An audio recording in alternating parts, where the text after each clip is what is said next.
함이라. 아멘. 네, 여러분 지금 오늘 성경을 가져왔을 텐데 여러분 성경을 과연 어떤 책이라고 생각을 하고 계시는지 모르겠습니다. 어떤 사람은 성경을 좋은 교훈서다 정도로 생각하시는 분들도 계시고요. 또 어떤 분들은 뭐 마음의 위로를 얻는 책이다 뭐 이 정도로 생각을 하는 분들이 많이 있습니다. 그리고 성경을 보면서도 정작 삶에 아주 폭풍우가 몰려오면 사람들은 성경을 찾기보다는 다른 것을 찾을 때가 많이 있습니다. 특별히 뭐 사업이 어렵다 그러면 사업에 성공한 사람한테 가서 처세술을 좀 배워야 되겠다 뭐 이런 사람도 있는 반면에 또 앞날이 좀 불안하다 그러면 또 우리 믿는 사람들도 좀 용하다는 사람을 찾아가서 좀 한번 좀 들어볼까? 또 그러는 사람도 있고 그렇습니다. 또 관계가 깨어지면 서점에 가서 인간관계 개발서 같은 책을 읽는 사람도 있습니다. 이렇게 우리가 마음이 힘들고 불안할 때 하나님의 말씀인 성경을 붙들기보다는 세상에서 찾을 수 있는 것들을 찾는 사람이 점점 많아집니다. 그러니까 성경을 점점 멀리 하게 되는 것이죠. 왜냐하면 우리가 인생을 살면서 그렇게 성경이 필요하다는 생각을 못 하거든요. 근데 오늘은 정말 성경이 얼마나 중요한가를 좀 말씀드리고 싶어요. 제가 일주일 동안 여러분에게 굿피플이라는 그 성경 읽기를 제가 지금 그 모임을 만들어 가지고 앱을 계속 보내드렸거든요. 근데 한 명밖에 신청을 안 한 거예요. 저하고 우리 장문호 집사님만 하는 거야. 저는 놀랬습니다. 지금 왜 이렇게 성경 읽기를 안 하실까? 이 성경 읽기 참 중요한 건데. 그리고 저하고 지금 체크하면서 이렇게 가야 되는데 전혀 그러지 않는 거예요. 그래서 야, 이걸 매일 그냥 간단하게 성경 읽기를 그냥 바로 열 수 있는 거를 보내드려야 되나? 아니면 이렇게 좀 몇 단계 걸치는 것이 이렇게 힘든가? 이런 거에 대해서 제가 좀 1, 2주 동안 지금 많은 생각을 하고 있습니다. 여러분들이 과연 이걸 지금 어떻게 해야 될까 지금 생각하면서 다시 한번 하나님의 말씀이 얼마나 중요한지를 말씀드려야 되겠다라는 생각을 하게 되고 7월 달이 그 말씀의 뿌리를 박는 달로 제가 명명했기 때문에 그 말씀과 관련된 그 말씀을 좀 전해야 되겠다 생각을 해서 오늘 본문을 좀 갖게 된 겁니다. 자, 오늘은 바울이 그 사랑하는 제자 디모데에게 마지막으로 쓴 유언과 같은 책, 그게 바로 디모데 후서입니다. 그러니까 바울의 마지막 서신서는 뭐냐? 디모데 후서예요. 그리고 이 디모데에게 전하는 마지막 유언과도 같은 편지가 바로 디모데 후서예요. 그러니까 사랑하는 제자에게 마지막 쓰는 마지막 유언 같은 말을 뭘로 말을 하고 있냐면 너 명예를 위해서 너 인맥과 재산과 처세의 지혜를 얻어라 이렇게 말하지 않습니다. 그렇게 말하지 않고 성경에 관해서 얘기를 한다는 거예요. 하나님의 말씀을 붙들어야 된다. 그 죽음 앞에서 마지막 사랑하는 제자에게 마지막 간절하게 하나를 던지는 그 말이 뭐다? 성경을 붙들어라. 성경을 붙들지 않으면 너는 이 땅에서 하나님의 사람으로 살아가기가 쉽지 않을 것이다 라고 말을 하는 거예요. 이건 아들과 같은 정말 자식과 같은 이 제자 디모데에게 말하는 마지막 유언과 같은 말씀이죠. 자, 우리가 창세기 2장 7절에 보면 이런 말씀이 있습니다. 생기를 그 코에 불어넣으니 사람이 생명이 됐지라. 하나님이 흙으로 사람을 빚으셨어요. 아담.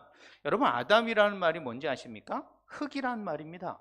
흙에서부터 온 자. 이 말이 히브리 말로 아담. 그게 흙으로부터 온 자예요. 그러니까 저와 여러분은 다 흙으로 온 사람들입니다. 그래서 하나님께서 처음에 흙으로 만들었어요. 그럼 여러분 죽으면 다 어떻게 됩니까? 다 흙으로 돌아가지 않습니까? 그래서 우리가 흙으로부터 왔다라는 것은 누구나 다 알 수 있는 사실입니다. 성경이 그래서 정확하다라는 거예요. 자, 흙으로 왔습니다. 흙으로 막 물건을 만들었어요. 만들면 그게 움직입니까? 거기에 심장도 만들고 코도 만들고 팔도 만들고 다리도 만들었어요. 그러나 그 흙은 숨 쉬지 않습니다. 그 흙은 움직일 수 없습니다. 그 흙은 생명이 없어요. 왜? 생기가 없기 때문에. 생명이 없기 때문에, 생명이 들어가지 않기 때문에 흙으로 아무리 뭐를 만들어도 그는 살아있다고 말할 수 없어요. 그런데 하나님이 흙으로 만든 아담에게 그 코에 생기, 바로 하나님의 숨, 하나님의 숨입니다. 하나님의 호흡 하고 불어넣었더니, 코로 불어넣었더니 하나님이, 사람이 뭐가 됐더라? 생명이 됐더라. 이 말은 뭐냐? 생명과 영적인 존재가 됐다는 말이에요. 이 말이 지금 창세기 2장에 이렇게 나온다는 거예요. 그러므로 사람은 흙으로 만들어졌지만 거기에 하나님의 숨, 하나님의 호흡이 공급되지 않으면 사람은 흙일 수밖에 없다라는 거예요. 죽은 존재일 수밖에 없다라는 거예요. 살아있는 존재가 될 수 없다라는 거예요. 지금 오늘 본문을 통하여 바울이 디모데에게 지금 그 얘기를 하는 거예요. 그러므로 저는 오늘 본문을 통하여 하나님의 말씀이 얼마나 지금도 중요한 것인가, 이 흙으로 존재하는 우리 인간에게 이 하나님의 말씀, 이 숨과 호흡이 얼마나 중요한가를 좀 오늘 본문을 통하여 저와 여러분이 좀 나누기를 소망합니다. 자, 먼저 오늘 14절과 15절에 보면 디모데에게 이렇게 말을 했습니다. 너는 배우고 확실한 일에 거하라. 이 거하라라는 단어는 헬라 말로 메노라는 단어입니다. 메노. 이 메노라는 단어는 뭐하다? 거하다라는 말인데 그 안에 계속 머물러라, 떠나지 말아라, 이렇게 말을 하는 거예요. 그러니까 너는 하나님의 말씀을 계속 떠나지 말고 머물러 있어야 된다라고 말을 하고 있는 거예요. 그러면서 너는 그 일에 확실한 일을 거하라, 이렇게 말을 하는 거예요. 그러니까 디모데는 어려서부터 하나님의 말씀을 배웠던 거예요. 하나님의 말씀을 배웠다는 것은 단순히 지식을 얻었다는 말이 아닙니다. 그 마음밭에 하나님의 생명의 씨앗이 심겨져 있었기 때문에 너는 그 생명의 씨앗의 말씀으로부터 떠나지 말고 거기에 늘 거하여라 라고 말을 하고 있습니다. 여러분, 성경은 하나의 책이라고 생각합니다. 맞습니다. 책입니다. 왜? 글로 기록되어지기 때문에 책입니다. 그러나 세상이 말하는 고전이나 철학이나 아주 괜찮은 어떤 지혜서에 비해서 다르다라는 거예요. 왜냐하면 이런 고전이나 철학책이나 지혜책들은 그냥 죽은 활자로만 기록되어 있기 때문에 그래요. 물론 지혜는 줄 수 있습니다. 지식은 전달할 수 있습니다. 그러나 성경과 일반 지혜책의 차이점은 생명을 전달할 수 없다라는 거예요. 일반 철학책은 우리에게 지혜와 통찰력은 줄 수 있지만 생명은 전할 수 없는 거예요. 성경은 그 생명을 전하는 거예요. 누가복음 8장 11절에 이렇게 되어 있습니다. 작게 써서 보일지 모르겠지만 예수님께서 땅의 비유를 말씀하시면서 씨는 하나님의 말씀이다 라고 말을 하는 거예요. 그렇습니다. 씨는 하나님의 말씀이에요. 이 씨라는 것이 얼마나 중요한지를 몰라요. 그래서 여기에 보면, 어렵게 보면 씨는 하나님의 말씀이라는 본문입니다. 이 씨라는 하나님의 말씀인데 이 씨는 곧 하나님의 숨이다라는 말이에요. 자, 그것은 어떻게 하냐면 디모데전서 3장 16절에 보면 이렇게 되어 있습니다. 모든 성경은 하나님의 감동으로 된 것으로 이렇게 되어 있습니다. 너무도 잘 아는 본문이죠. 하나님의 말씀은 하나님의 감동으로 된 거다. 그러면 이 말은 보통 이렇게 됩니다. 하나님의 말씀은 영감되어져 기록된 거야, 이렇게 생각을 해요. 근데 이 감동이라는 테오프 뉴스토스라는 헬라어 단어의 의미를 우리는 좀 알아야 됩니다. 이 단어는 두 개가 열려 있습니다. 테오라는 말은 데오스라는 하나님이라는 말과 그 다음에 푸네오라는 숨을 내쉬다라는 두 단어가 합쳐진 겁니다. 즉 하나님의 숨이라는 말이에요. 감동이라는 말이 뭐다? 하나님의 숨이라는 말이에요. 그러니까 성경은 하나님의 감동으로 되었다, 이 말을 좀 풀었으면 하나님의 숨이 내쉬어서 만든 책, 그게 성경이라는 거예요. 하나님의 숨, 바로 아까 창세기 2장 7절에 나오는 그 하나님의 생기, 하나님의 숨이 바로 하나님의 말씀 안에 담겨져 있다라고 말을 하는 거예요. 그러니까 많은 사람들은 하나님의 말씀을 그냥 성경의 40명의 저자들이 하나님 말씀하니까 받아 적은 것으로 생각하는데 그렇지 않다라는 거예요. 하나님의 말씀이, 하나님의 숨이 하나님의 그 시대의 글자 속에 숨어 있다, 이 말이에요. 하나님의 숨이 이 말씀 속에 숨어 있다라고 말할 수 있다라는 것이에요. 그러니까 이 하나님의 말씀은 씨앗 같기도 하면서 그 씨앗에는 하나님의 생명이 숨겨져 있다라고 말을 하고 있는 거예요. 그래서 이 감동이라는 말은 하나님의 숨이 내쉬어서 만든 말씀, 이런 식으로 이렇게 볼 수 있습니다. 그러면 아까도 말씀드렸지만 이 하나님의 말씀이 그 코에 생기를 넣어 생명이 된지다 라고 말하고 있습니다. 여기서 루하와 푸뉴마, 이 루하라는 말은 숨이라는 말이고 푸뉴마라는 말은 영입니다. 그러니까 이 생기라는 단어에는, 숨이라는 단어에 세 가지의 의미가 있어요. 숨, 바람, 영이라는 말이 있는 거예요. 아주 중요한 말이에요. 이 세 가지의 의미가 여기에 있는데 여기에는 세 가지의 의미가 있다라고 볼 수 있습니다. 먼저 생명력이에요. 자, 흙에는 생명력이 없습니다. 흙에는 생명력이 없고 그 씨에 생명력이 있는 것이죠. 여러분, 흙이 만들어지면 그건 죽은 흙에 지나지 않습니다. 시체도요, 생명력이 사라지면 그냥 시체인 겁니다. 우리의 몸 그대로 남아 있습니다. 그것은 아무 생명이 없어요. 그러나 그 흙에 씨가 들어가게 되면, 심겨지게 되면 그 흙 속에서 생명이 다시 일어나게 되는 거예요.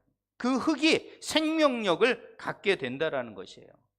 그렇기 때문에 흙이 중요한 것이 아니라 그 흙 속에 들어가는 하나님의 말씀, 씨가 중요하다라고 말을 하는 것이죠. 그렇기 때문에 우리는 그 씨 안에 생명력이 있다, 말씀 안에 하나님의 생명력이 있다라고 우리는 생각을 해야 됩니다. 그리고 또 하나는 이 말씀이 영원하다라는 것을 아셔야 돼요. 어느 날 유대에 가면 마사다라는 고지가 있습니다. 요새가 있습니다. 그 사해 우편에 보면 마사다인데, 로마의 최후의 항전을 벌였던, 로마 군대의 최후의 항전을 벌였던 것이 마사다 그 요새입니다. 그 마사다 요새 제가 한번 저번에 가봤는데 요즘은 케이블카가 있어가지고 합니다. 케이블카가 없을 땐 거기를 어떻게 올라갔는지 몰라요. 진짜 올라가려면 아주 그냥 목숨을 걸고 올라가야 됩니다. 그 고지에서 많은 고고학자들이 이제 그것을 이게 연구를 하다가 대추야자를 했습니다. 거기가 이제 여리고성이 얼마 거리가 떨어지지 않기 때문에 대추야자 씨가 있었습니다. 그래서 고고학자가 대추야자 씨를 이게 가지고 자기 사무실에 조금 서랍 속에 넣어놨답니다. 근데 그것을 뭐 한 10년, 20년 동안 잊어버리고 그것을 다시 꺼내서 흙 속에다가 심었습니다. 심었는데 그 대추야자 씨에서부터 열매가 나온 거예요. 생각해 보십시오. 이 대추야자 씨는 언제 때냐면 2000년 전의 씨입니다. 2000년 전의 씨가 그대로 사막에서 말라 있다가 서랍 속에 있다가 다시 땅 속에 심었는데 그게 열매를 맺은 거예요. 어떻습니까? 2000년이 지난 그 씨 안에도 생명력이 있어서 2000년 후에 심어도 그 열매가 맺혀졌듯이, 그래서 그 대추나무 이름을 무드셀라라고 했습니다. 무드셀라. 왜? 성경에서 가장 오래 산 사람의 이름이 무드셀라거든요. 그래서 그 대추나무 이름을 무드셀라라고 전했다고 합니다. 자, 이런 식으로 이 조그만 씨도 2000년의 그 생명력을 가지고 있는데, 하물며 하나님의 생명과 생기와 그 숨이 담겨져 있는 하나님의 말씀이 변하겠냐는 거예요. 변하지 않는다는 거예요. 하나님의 말씀이 우리 가운데, 그 말씀 가운데 그 숨이 숨겨져 있다라는 거예요. 그리고 그 말씀을 내 마른 흙과 같은 마음속에 받아들이는 순간 그 생명과 그 씨가 그 흙이 만나면서 생명력이 살아나게 되는 거예요. 그리고 거기서 뿌리를 내리고 열매를 맺게 돼 있다는 것이에요. 그리고 하나님의 말씀은 확장성이 있습니다. 이 확장성은 무엇을 말하냐면, 하나님의 말씀은 많은 생각을 해요. 활자니까 죽어 있겠지라고 생각합니다. 그렇지 않습니다. 이 말씀은 살아있다는 거예요. 왜? 하나님의 숨이 숨겨져 있는, 하나님의 숨이, 생기가 담겨져 있는 글자이기 때문에 그렇다는 거예요. 자, 우리가 확장성을 생각할 때 이렇게 있습니다. 여기에 보면 에스겔 37장 10절에 봅니다. 에스겔 37장을 뭐냐면은, 에스겔이 죽음의 골짜기에 수많은 시체들 뼈만 있었어요. 수많은 사람들의 뼈만 다다다닥 있었어요. 그러면서 하나님께서 에스겔에게 명령합니다. 너는 저 시체들에게 명하라, 하나님의 말씀을 전하라, 이렇게 말을 해요. 그러니까 에스겔이 그 뼈에게 말씀을 전하기 시작한 거예요. 뼈들아 일어나라, 이렇게 하자 뼈들이 그냥 더더더더 연결되고 힘줄과 살이 딱 붙었어요. 근데 움직이질 않아. 처음에는 그냥 다다다닥 붙어가지고 살이 붙어가지고 사람의 형태를 된 거예요. 흙의 모양만 된 거죠. 그때 에스겔에게 하나님께서 한 번 더 말하다. 뭐라고 말하라고 명령하면, 생기야, 사방에서부터 와서 죽음을 당한 자들에게 불어나 살아나게 하라. 생기야 불어라, 이렇게 명령한 거예요. 두 번째 명령이. 생기가 불어나자 어떻게 된 거야? 그렇게 흙으로 만들어 완벽하게 섰던 그 사람들이 움직이기 시작한 거예요. 그러면서 그 에스겔의 37장의 가장 중요한 것은 큰 군대가 일어났다는 말이에요. 그러니까 하나님의 말씀은 우리 안에 함께 심겨지면 그 말씀은 어떻게 해요? 30배, 60배, 100배의 결실을 맺게 되는 거예요. 그게 하나님의 말씀, 씨와 같은 하나님의 말씀 속에 숨겨진 확장성이에요. 하나님의 말씀 속엔 여전히 하나님의 숨이 숨겨져 있습니다. 이 말씀을 받아들이고 생명의 말씀으로 받아들이는 사람마다 그 능력이 그 안에 생명력으로, 그 안에 영원성으로, 그 안에 확장성으로 폭발하게 되어 있는 거예요. 그렇기 때문에 하나님의 말씀은 씨로 여기고, 이 씨는 죽은 것이 아니라 그 안에 생명력이 숨겨져 있어서 그 말씀을 내가 받아들이는 순간 내 안에 죽었던 생명력이 살아나고, 내 안에 있는 영원성을 바라보게 되고, 내 안에 있는 놀라운 30배, 60배, 100배의 결실을 맺을 수 있는 그 놀라운 확장성이 그 씨 안에, 하나님의 말씀 안에 숨겨져 있다는 것을 여러분이 기억하셔야 되는 거예요. 시편에는 이런 말씀이 있어요. 여호와의 말씀으로 하늘이 지음이 되었으며 그 만상이 그 입의 기운으로 이루어졌다. 즉 하나님의 말씀과 하나님의 입, 이게 기운이라는 게 숨입니다. 숨은 함께 가는 거예요. 하나님의 말씀에는 하나님의 숨이 있다, 이 말이에요. 지금 시편의 이 말씀이. 그러니까 하나님의 말씀이 글자가 아니라 하나님 말씀 안에는 뭐가 있다? 하나님의 숨, 하나님의 생기, 하나님의 생명력, 하나님의 확장성, 하나님의 영원성이 그 안에 숨겨져 있다라고 여러분이 생각을 하셔야 되는 거예요. 그러므로 여러분, 풀은 마르고 꽃은 떨어지게 돼 있어요. 그러나 오직 하나님의 말씀만이 세세도록 있다. 이 말은 뭐냐면 하나님의 말씀이 변하지 않는다는 게 아니라 그 하나님의 생명력은 끝까지 남아있는 거예요. 여러분, 꽃은 지게 돼 있는 거예요. 세상에 있는 모든 자랑, 권세, 부귀 다 꽃과 같이 떨어집니다. 그러나 하나님의 생명력만큼은, 하나님의 말씀은 영원할 수밖에 없다라고 우리는 볼 수밖에 없습니다. 자, 그러면 우리는 많은 시대 속에 하나님의 말씀으로 새롭게 된 시대들을 볼 수가 있습니다. 여러분, 에스라 시대 속에서도 하나님의 말씀으로 포로로 잡혀온 그들이, 에스라가 하나님의 광장에서 하나님의 말씀을 전하자 그들이 하나님의 말씀 앞에 다시 살아나 힘을 얻게 됐고, 믿음의 공동체로, 신앙의 공동체로 회복된 걸 보게 됩니다. 또 신약에 보면요, 예수님이 죽으셨다는 소식을 듣고 엠마오로 내려가는 두 제자에게 예수님이 부활하셔서 그들에게 나타나셔서 성경을 풀어주었더니 그들의 마음이 뜨거워져서 다시 예루살렘으로 돌아가는 놀라운 회복의 역사도 있습니다. 여러분, 오순절 역사를 한번 보십시오.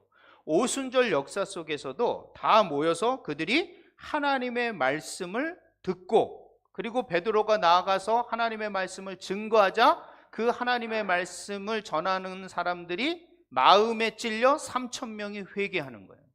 그러니까 하나님의 말씀은 생명력이 있어서 사람의 마음에 전달되면 그곳에서 놀라운 폭발력을 나타내고 있다는 거예요. 그러니까 하나님의 말씀에는 하나님의 숨이 숨겨져 있는 거예요. 이 한 절 한 절 하나님의 말씀에는 하나님의 숨이 숨겨져 있는 거예요. 하나님의 숨은 사라지지 않습니다. 그 생명력은 영원한 거기 때문에 사라지지 않습니다. 자, 그리고 이제 디모데후서 3장 16절 후반절에 보면 이 말씀이 어떻게 작동하는지를 말씀해 주고 있는 거예요. 자, 이렇게 하나님의 숨이 우리의 하나님의 말씀 쪽에 숨겨져 있는데 이 말씀이 어떻게 작동하냐면 이걸 아셔야 되는 거예요. 뭐라고 되냐면 바울이 디모데에게 이 말씀은 교훈과 책망과 바르게 함과 의로 교육하기에 유익하다 그랬어요. 네 가지를 얘기하는 거예요. 먼저 교훈한다는 거예요. 교훈이라는 말은 뭐냐면 잣대라는 말이에요. 잣대. 즉 이것은 자다, 기준이다 라는 말이에요. 여러분의 삶에 기준이 없으면 안 됩니다. 삶이 기준이 있어야지 내가 이 기준에서 벗어났으면 잘못된 것이고 기준에서 벗어나지 않으면 바르게 가고 있다는 것을 말하는 거거든요. 그럼 여러분의 삶의 기준이 과연 무엇입니까? 그 기준이 있어야 되는 거예요. 기준이 이랬다 저랬다 하는 사람은 삶의 정체성과 기준이 없는 거예요. 막 사는 겁니다. 삶의 기준이 무엇입니까? 세상이 하는 대로가 기준입니까? 아니면 하나님의 말씀이 여러분의 삶의 기준입니까? 여러분의 기준을 잡으셔야 되는 거예요. 바로 하나님의 말씀이 우리의 삶의 기준이 돼야 되는 거예요. 남들이 다 그렇게 하니까 그게 기준이 아니라 하나님의 말씀이 기준이 돼야 된다는 거예요. 하나님의 말씀이 기준이 돼야 된다는 거예요. 내 안에 이 교훈이 나의 중요한 삶의 지표가 된다. 이런 지표와 교훈으로 기준을 잡지 않고 살아간다면 남이 이렇게 하면 이렇게 가고 저렇게 하면 저렇게 가는 거예요. 갈대처럼 흔들리는 삶을 살 수밖에 없는 거예요. 그 다음에 두 번째는 뭐예요? 책망이에요. 책망은 뭐냐면은 자기가 무엇이 잘못됐는지를 확인하는 거예요. 즉 내가 이렇게 굽어져 있어요. 허리가 이렇게 굽어져 있어요. 어깨가 굽어져 있어요. 그럼 사람들이 너 어깨 굽어져 있어 이렇게 말하면 뭘 내가 굽어져 있어? 난 괜찮아. 왜? 그렇게 살아왔기 때문에. 그런데 그 굽어진 것을 지적해주면 사람들은 제일 싫어해요. 책망을 누가 좋아합니까? 성경은 여러분을 책망한다는 거예요. 말씀은 여러분을 책망하게 돼 있는 거예요. 너 굽었어. 너 잘못됐어. 너 문제가 있어. 사람들은 그걸 제일 싫어해요. 그러나 그 자기가 지적받은 그것에 대해서 어떻게 해요? 들을 수 있어야 돼요.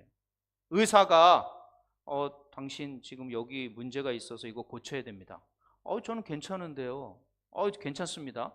그럼 그 사람은 의사의 말을 듣지 않고 아픈 곳을 믿지 않고 그냥 아픈 곳을 위해서 그냥 같이 살아가는 거예요. 아픈 것 때문에 그냥 방치해두고 살아갈 수밖에 없는 거예요. 그러니까 안타까운 것이죠. 자기가 지적하고 또 책망하는 것을 들을 줄 알아야 되는데 들을 줄 몰라요. 사람들은. 여기서부터 자신의 잘못된 것을 개선이 안 되는 거예요. 하나님의 말씀을 읽다가 여러분 마음에 뜨끔한 곳이 있을 겁니다. 이렇게 살아야 되는데 이렇게 못했는데 어떡하지? 그러면 사람들은 그 본문을 싹 넘어갑니다. 그렇지 않습니다. 그것이 바로 하나님의 음성이에요. 여러분의 지금 하나님의 말씀이 여러분의 지금 잘못된 것을 책망하고 계시는 거예요. 그 책망하는 것을 어떻게 해요? 피하지 말고 받아들여야 돼요. 세 번째는 뭐냐면은 이 하나님의 말씀이 바르게 한다는 거예요. 바르게 한다는 것은 뭐예요? 그것을 고친다는 거예요. 그것을 굽은 어깨와 굽은 허리를 펴내야 되는 거예요. 펴낸다는 것은 감정적인 것이 아니에요. 내 굽은 줄 알고 편 것을 알아. 그러나 그것을 눈물 흘리고 회개하고 후회하는 게 아니라 어깨 힘을 줘서 그것을 어떻게 해요? 펴내야 되는 거예요. 이것처럼 어떻게 돼요? 하나님의 말씀을 듣고 여러분이 바르게 함을 계속 행동해야 되는 거예요. 바르게 한다는 것은 행동한다라는 말이에요. 행동하지 않고 감정적으로만 후회하고 눈물 흘리고 반성하고 이게 아니라 행동으로 어떻게 해요? 내 굽은 허리를 다시 한번 하는 거죠. 예를 들어서 어떤 사람하고 사과를 해야 돼. 근데 자존심 때문에 못해. 사과 먼저 하시라는 거예요. 어떤 사람한테 내가 손 내밀어야 되는데 자존심 때문에 손 못 내밀겠어. 그래도 손 내밀어야 되는 거예요. 그 행동을 할 때 내가 바르게 움직일 수가 있게 되는 거예요. 설교를 들을 때는 마음에 찔려가지고 내가 저렇게 살아야지, 저렇게 한번 살아봐야지. 그러다가 어떻게 해요? 다시 세상으로 돌아가면 그냥 하던 대로 해야지, 내가 뭘 하겠어. 그리고 어떤 사람은 회개를 한 번 하는 것으로 생각해요. 절대 그렇지 않습니다. 계속 펴야지, 계속 행동해야지 어떻게 돼요? 그 굽은 허리가, 굽은 어깨가 펴질 수밖에 없어요. 네 번째로는 뭐냐면 의로 교육하기 유익하다라는 말이에요. 이것은 의로 교육하기 유익하다, 이 말은 뭐냐면은 계속적으로 이것을 해 나가야 된다는, 습관이 되게끔 해야 된다라는 거예요. 교육이라는 게 뭐예요? 1년, 2년 해서 됩니까? 평생 교육이에요. 의로 교육하는 걸 평생 해야 되는 거예요. 하나님의 말씀이 어떻게 해요? 나에게 잣대가 되고 그 말씀이 나를 책망하고 그 말씀이 들어올 때 내가 바르게 어깨를 펴고 다시 개선하고 의로 교육함으로써 계속 반복되어지는 매일의 훈련이 필요하다는 말이에요. 의의 교육이라는 것은 매일의 교육이 필요하다는 것이에요. 그러니까 여러분이 하나님의 말씀의 책망을 듣고 그것을 행동으로 옮겨 반성하고 회개하고 돌이켜서 다시 그것이 또 굽어지면 다시 하나님 앞에 다시 회개하고, 그런 교육적인 반복적인 게 계속돼야 된다는 거예요. 그럴 때 성경의 생명력이, 성경의 능력이 여러분 안에 작동하게 되는 것이에요. 그런 것도 아무도 안 하는데 하나님의 말씀이 내 안에서 작동한다? 그럴 수 없다라는 거예요.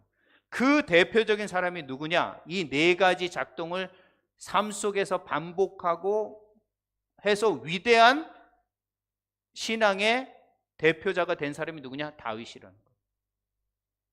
예를 들어서 여기서 나단이라는 말이 나옵니다. 나단이 그랬습니다. 밧세바하고 간음을 했습니다. 다윗이 밧세바하고 간음을 했는데, 이 다윗은 애가 나올 때까지, 그가 임신하고 밧세바가 임신하고 뭐 이렇게 배가 불러올 때까지 전혀 문제가 없었어요. 편안하게 밧세바하고 즐거운 생활을 했습니다. 그런데 갑자기 애가 나올 즈음에 나단이라는 선지자가 딱 와서, 예를 들어서 이렇게 충신의 아내를 취하고 이 사람을 죽이고 이 사람에 대해서 어떻게 생각하십니까? 그랬더니 다윗이 그런 놈은 죽어야지 이렇게 하고 답변을 했어요. 그랬더니 나단이 당신이 바로 그 사람입니다 이렇게 말을 한 거예요. 당신이 바로 그 사람입니다. 바로 책망이죠. 바로 책망이 들어온 겁니다. 다윗에게 책망이 딱 들어왔을 때 어떻게 했습니까? 다윗이 이런 나단을 봤나? 그러고 나단을 죽이느냐? 그러지 않았어요. 눈물을 흘리고 하나님 앞에 나가, 하나님이여 내 속에 정한 마음을 창조해 주십시오. 내가 굽은 이 삶을 다시 펴주십시오 라고 하나님 앞에 나가서 정직으로 기도했던 거예요. 바르게 함, 그리고 하나님 앞에 의로 교육받기 위해서 계속 몸부림쳤어요. 그래서 다윗이라는 사람의 위대한 신앙이 나올 수 있었던 거지, 다윗은요 늘 하나님의 교훈의 말씀을 잣대로 삼아 책망받을 때마다 하나님 앞에 나가서 내 이 굽은 허리를 펴주십시오, 이 잘못된 마음을 고쳐주십시오 하고 계속 회개하고 반복하고 회개했던 거예요. 그 증거가 바로 시편입니다. 시편의 150편이 다 그런 회개와 회복의 고백이라는 거예요. 그래서 다윗이라는 위대한 신앙이 나타날 수 있었던 거지, 무슨 하나님의 능력의 말씀이 우리 안에 그냥 있기만 하면 자동적으로 되는 게 아니라는 거예요. 저런 네 가지 작동이 우리에게 있어야 되는 거예요. 교훈과 책망과 바르게 함과 의로 교육하기. 하나님의 말씀이 나를 책망하고 말씀이 여러분을 책망할 때 들을 줄 아셔야 돼요. 그리고 하나님 앞에 나아가 저를 바르게 세워주십시오, 저를 교육해 주십시오, 저를 인도해 주십시오 하고 다시 한번 하나님의 말씀의 능력으로 나아가셔야 된다는 것이에요. 자, 그럴 때 우리는 어떻게 해요? 다시 한번 우리의 삶을 하나님 앞에 다가설 수 있습니다. 우리 삶은 어떻습니까? 3년, 5년 좀 시간이 지나면 세상과 타협합니다. 모든 걸 멈춥니다. 그동안 신앙생활 했던 거 그냥 타성에 젖어서 넘어질 때가 많아요. 특별히 이 타문화권에서 이런 외국에서 생활할 때는요, 다 그렇습니다. 다 그렇습니다. 저 또한 예외가 아닙니다. 저 또한요, 시간이 남거나 좀 여유가 있잖아요. 그러면 저도 넘어지는 거예요. 순간 넘어지는 거예요, 바로. 그럴 때 다시 하나님의 책망이 들어올 때 하나님 앞에 다시 회개하고 회복하려는 연습이 우리 가운데 훈련이 있어야 되는 것이에요. 그럴 때 우리가 다시 하나님의 그 능력이, 하나님의 숨이 우리 가운데 생기로 나타나게 되는 것이에요. 자, 그러면 왜 이렇게 디모데에게 장황하게 이런 걸 설명했느냐? 바로 이런 거예요. 이는 하나님의 사람으로 온전케 하며 어떻게 해요? 모든 선한 일을 행할 능력을 갖추게 하려 합니다. 목적을 말하는 거예요. 너가 그렇게 하나님의 말씀을 붙들고 하나님의 말씀으로 훈련받고 하기 위해서는 무엇이냐? 모든 선한 일을 행할 능력을 갖추기 위해서다. 이게 목적이라는 거예요. 왜 우리가 신앙생활을 합니까? 이 삶의 목적이 있어야 돼요. 그러면 이 말을 잘못 이해하는 사람이 있어요. 여기서 능력이 나오니까 힘이구나. 뭔가를 할 수 있는 능력이고 힘이구나 이렇게 생각을 해요. 그렇지 않습니다. 여기에 이 헬라어는 뭐냐면은 준비된, 채비된, 갈 준비가 완벽하게 된 그런 상태라는 거예요. 능력이라는 건 뭐냐? 준비된 사람 이런 거를 마친 거. 준비를 마친 사람 이런 거를 말하는 거예요.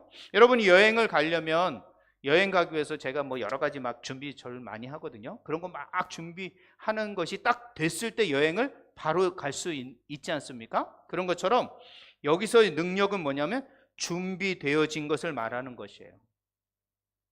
여러분이 이렇게 하나님의 말씀으로 붙들고 이 모든 것들을 하기 위해서는 선한 일을 행할 능력은 뭐예요? 선한 일을 행할 준비가 되어 있느냐라고 말을 하는 거예요. 이 준비는 머리로 아는 준비가 아니라 손과 발로 행하는 준비, 어떤 일이 닥쳐도 모자람이 없이 모든 일을 향할 준비, 나 혼자 잘 사는 준비가 아니라 남을 향한 준비, 이것들이 있어야 된다는 거예요.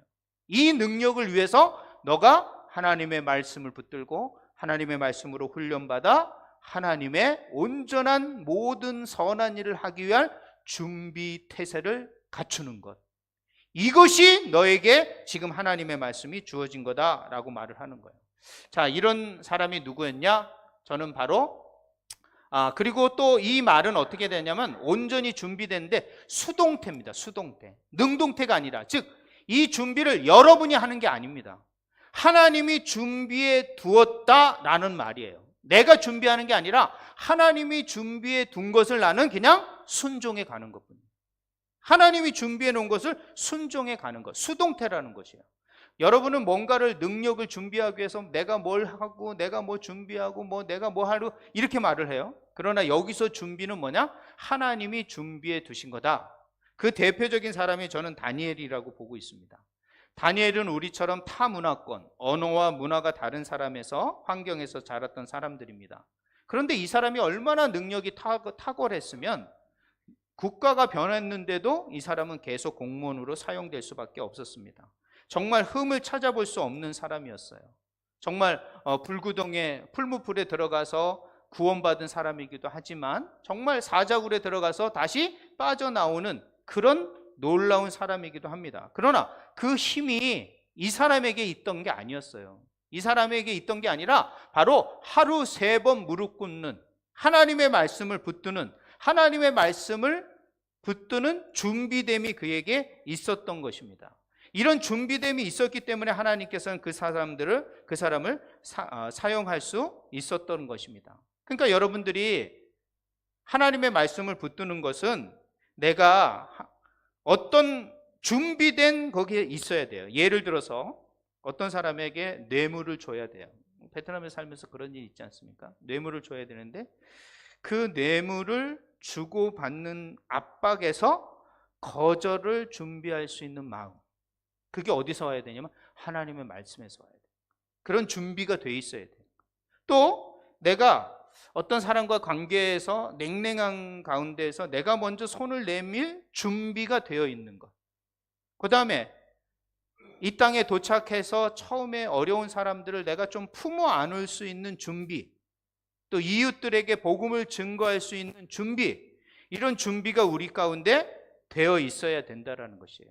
그러나 이 준비는 어떤 겁니까? 내 의지로 짜서 만들어낸 준비가 아니라 하나님께서 그 말씀으로 공급해 주시는 준비시키는 것, 이것을 우리는 준비해 가는 것이죠. 하나님의 말씀을 붙들면 하나님께서 그것을 준비할 수 있게끔 하는 것입니다. 말씀을 맺도록 하겠습니다. 하나님의 말씀은 죽지 않습니다. 하나님의 말씀은 그냥 죽은 활자로 기록된 것이 아니라 이 말씀은 씨처럼 이 안에 하나님의 숨이 숨겨져 있다라는 거예요. 지금은 잠잠할 뿐 죽은 것이 아니라, 그래서 이 말씀을 붙들고 이 말씀을 믿는 사람, 이 말씀을 받아들이는 사람에게는 마른 뼈, 흙과 같은 죽은 존재일지라도 그 안에 씨가 심겨지는 순간 놀라운 생명력과 확장력을 가지고 다시 한번 뿌리 내리고 열매 맺게 되어진다는 것이죠.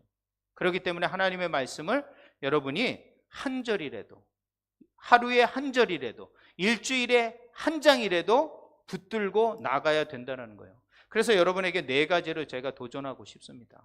제발 좀 하나님의 숨, 하나님의 이 생기가 여기 담겨져 있는 씨와 같은 하나님의 말씀을 제발 남몰라 하지 마시고 하나님의 말씀을 붙들고 하루하루 살아가셔야 돼요.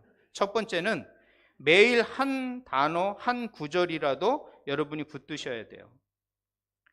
한 구절이 뭐가 그렇게 중요하냐? 그렇지 않습니다. 시라는 것은 크기가 중요한 것이 아니라 그 시 속에 생명이 있느냐 없느냐의 문제거든요.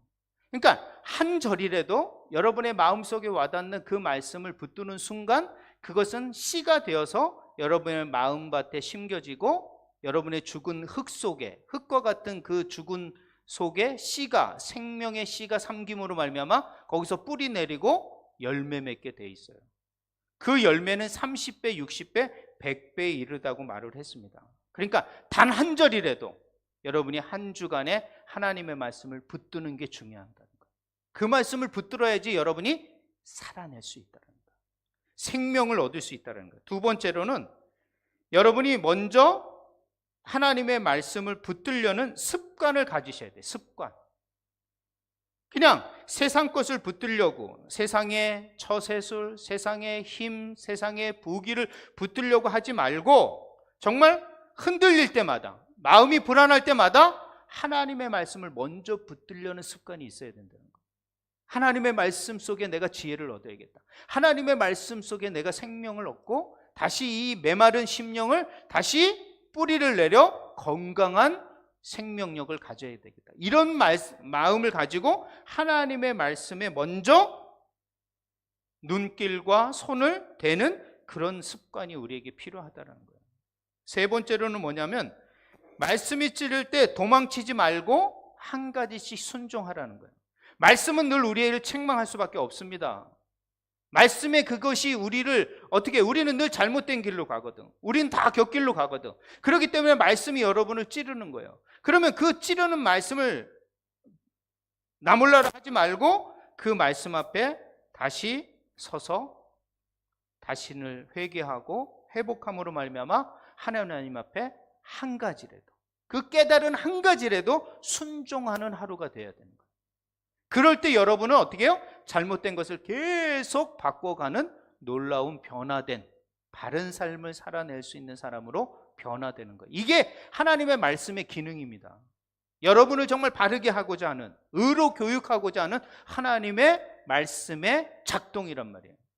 네 번째로는 뭐냐면 이 받은 씨를 혼자 두지 말고 흘려보내는 거예요. 씨는요, 열매를 맺어서 번식을 하게 돼 있습니다. 막 번지는 거예요. 그러니까 이 씨는 그 열매를 맺었다는 것은 뭐예요? 이 씨 안에는 더 많은 씨가 숨겨져 있는 거예요. 그렇기 때문에 나 혼자 이것을 하는 것이 아니라 그 놀라운 생명력을 나누는 사람이 돼야 되는 거예요.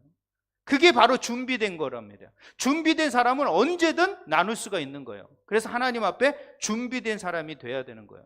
옆에 지친 성도가 있거나 새로운 도움이 필요한 사람이 있거나 베트남에 어떤 그런 선교적 사명이 있다면 여러분이 그걸 가지고 어떻게 돼요? 나 혼자 누리는 것이 아니라 함께 나누는 것, 그 열매를 함께 나눠서 그에게 또 씨가 심겨져서 더 열매 맺어서 더 많이 흘러갈 수 있는 그런 씨가 되어지는 하나님의 말씀의 확장성이 있는 것을 여러분이 드러내야 되는 것입니다. 아까도 말씀드렸지만 저 또한 이곳에서 몇십 년간 살아가면서 많은 어려움이 있습니다. 정말 내 능력으로 뭔가를 짜내고 지혜를 해서 계획하고 전략 세워서 할 때도 많이 있습니다. 그러나 그때마다 제가 다시 회복될 수 있던 것은 바로 하나님의 말씀을 붙드는 것이었습니다. 하나님 말씀대로 하자. 인간의 계획이나 전략이나 모든 생각은 다 넘어지더라고요. 오래 가지 못하더라고요. 그런데 결국에는 하나님의 말씀대로, 미련한 것 같지만 하나님의 말씀대로 하니까 다 되어져 가는 것들을 제가 경험하게 됩니다. 그래서 지금도 사실 어떤 것을 계획하기보다는 하나님의 말씀에 그 인도하심 따라 한 걸음 한 걸음 따라가려는 그런 생각을 가지고 있습니다. 사랑하는 주 안의 성도 여러분, 풀은 마르고 꽃은 떨어집니다. 그러나 오직 주의 말씀은 영원히 세세토록 있습니다. 그리고 하나님의 말씀에는 하나님의 숨이, 하나님의 생명력이 지금 담겨져 있는 것입니다. 이 말씀을 믿음으로 받아들이는 사람, 마음에 심기는 사람은 그 놀라운 숨과 능력과 확장성이 여러분 가운데 열매 맺게 될 것입니다. 그 말씀을 꼭 일주일에, 하루에 한 절이라도 붙들고 살아가는 우리 주 안의 성도들이 되셨으면 좋겠어요. 제가 여러분 가까이서 이 말씀을 매일 가르쳐주고 할 수가 없지 않습니까? 그리고 내 마음에 말씀을 심는 거지, 여러분 마음에 내가 어떻게 하나님의 말씀을 심길 수가 있어요? 여러분이 마음 문을 열고 그 말씀을 받아들여야만이 그 말씀이 심겨지고 그 말씀이 여러분을 바르게 의로 교육하고 책망하면서 여러분을 하나님의 사람으로 인도해 가셔서 놀라운 생명력을 가진 그리스도인으로 준비시켜 주시고 일하게 하실 것입니다. 그런 그리스도인이 되셨으면 좋겠습니다. 우리 교회가 그렇게 많지는 않지만 일당 100, 한 명이 100명이라고 생각을 해보면 우리 지금 몇천 명이 모이는 거나 마찬가지입니다. 그리고 너무 외형적인 숫자에 매몰되지 않았으면 좋겠어요. 교회로서의 존재 가치를 가지고 교회로서의 바른 방향을 가지고 한 사람 한 사람이 그리스도의 형상을 닮아가는, 하나님의 말씀을 가장 생명력 있게 붙들고 살아가는 그런 거룩한 공동체로 살아가는 것, 저는 그게 사람들이 우리의 교회의 모습을, 교회를 보는 그런 모습일 거라고 생각을 합니다. 여러분, 그런 모습으로 일주일 동안 꼭 하나님의 말씀과 함께 동행해서 살아가는 우리 주 안의 모든 성도들이 되시길 주님의 이름으로 부탁드립니다. 기도하겠습니다. 할렐루야. 하나님 아버지 감사합니다. 오늘도 하나님께서 우리를 불러주셔서 하나님의 말씀을 우리가 품습니다. 하나님의 생기를 품습니다. 우리는 흙과 같은 존재로 죽은 존재일 수밖에 없습니다. 정말 매일매일 쓰러지고 넘어지는 그런 연약한 존재입니다. 하나님의 능력이, 하나님의 말씀이, 하나님의 생명력이 우리 가운데 임하지 않으면 우리는 하루도 살아갈 수 없습니다. 마른 뼈와 같은 그런 죽은 존재들일 수밖에 없습니다. 하나님, 그러나 하나님의 씨앗과 같은 하나님의 말씀이 우리 가운데 심겨져 그 생명력이, 그 확장성이, 그 영원성이 마르지 않는 능력으로 우리 가운데 함께 있기를 소망합니다. 한 주간 동안 이 말씀과 동행하는 우리 주 안의 성도들이 되게 하여 주시옵소서. 세상의 것에 우리의 생각과 마음이 넘어지지 않게 하시고 오직 하나님의 말씀을 붙들고 살아가 승리하는 우리 모든 주의 성도들이 되시기를 다시 한번 주님의 은혜를 구합니다. 하나님께서 함께 하시기를 소망드리오며 다 같이 그런 삶을 살아내는 일주일이 되기를 소망하고 축복하오며 예수님의 이름으로 기도했습니다. 아멘. 자, 이 시간에는 우리가 마음과 뜻